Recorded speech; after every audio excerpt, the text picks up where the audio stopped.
Brother, you got to hear this verse right now. Ecclesiastes chapter 7 is a classic. Check this out right here. Chapter 7, verse 4. It says, "The heart of the wise is in the house of the mourning, but the heart of fools is in the house of pleasure."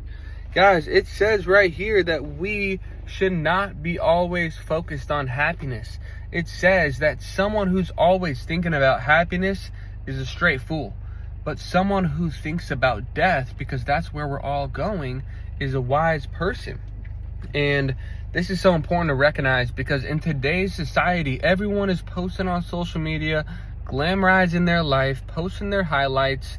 You see everyone, they're just focused on the next Addy, the next event, the next party to go to, the next fun to have.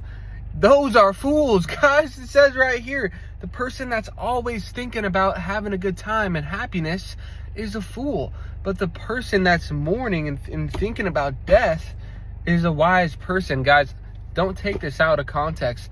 Don't hear what I'm not saying. Don't think that I'm saying you shouldn't be happy. Of course, God wants us to live a joyful life. But the person that's just always thinking, you shouldn't compare yourself with that person and think their life is so great because they're always hanging out, they're always at the event, they're always this and that.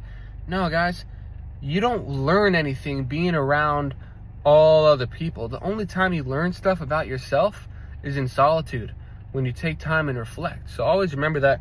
And guys, you gotta go through and read this verse right here. It's so good. It also says a really good one right here. It's better to heed the rebuke of a wise person than to listen to the song of fools. Guys, we get this criticism.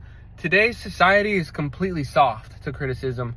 And guys, we might chalk it up to, oh, that person's a hater, they're just hating on me. Well, no, we shouldn't have that be our knee-jerk reaction. We should actually take criticism and say, hey, is there any validity to that? Is what they're saying true? And a lot of the times, if they're just haters, yeah, they're just going to be hating, right? But we have to recognize when criticism is actually, we can learn from it. We can learn from that feedback. So it says it's better to heed the rebuke, to hear criticism from a wise person, than to be praised by fools.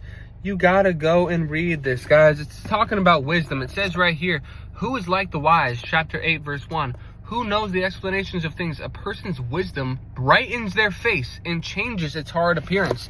If you want to glow, if you want to have the light of Christ, if you want to be your best self, it says right here, guys, wisdom will change you, because wisdom is going to give you, it's going to change the decisions you make, the actions you take. Seek wisdom. Read this. Let's go.